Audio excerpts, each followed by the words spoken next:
pricing might be the most notable, but it is not the only new program set to kick in with the new year. From a boost to the minimum wage to making renting an apartment in the city a bit more affordable, Linda Schmidt takes a look at what is new with this new year.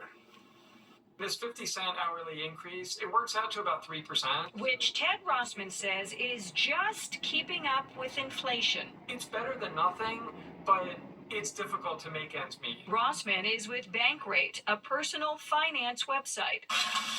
The minimum wage in the city, Long Island, and Westchester will increase by 50 cents to $16.50 an hour in the new year. In the rest of the state, the minimum wage also increases by 50 cents to $15.50 an hour.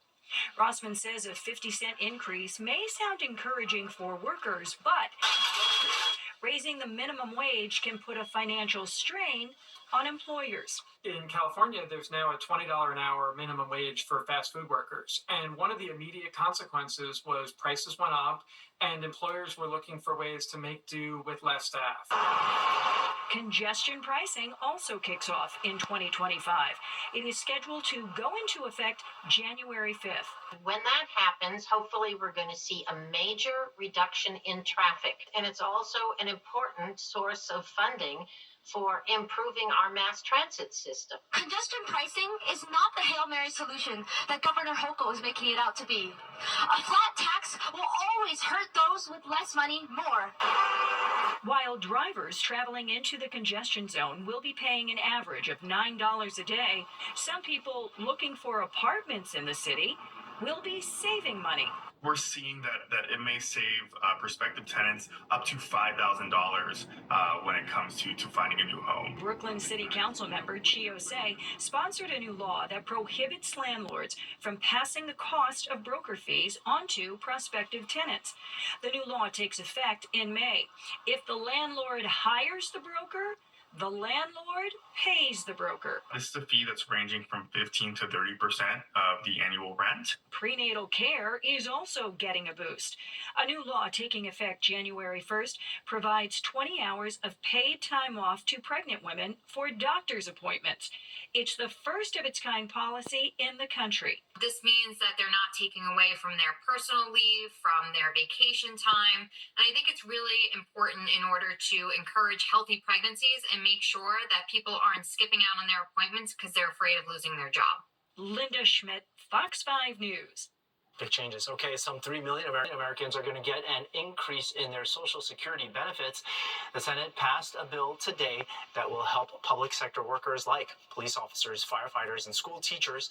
It removes the windfall elimination provision and the government pension offset that reduces Social Security benefits. The House passed the bill earlier this year, and now it's on President Biden's desk for his signature. 2024 has been a nonprofit on a mission to make dreams come true for children battling illnesses. Needs a little extra help this year, as Fox 5's Richard Jacobus reports. Getting enough donations to keep up with their work has been a struggle.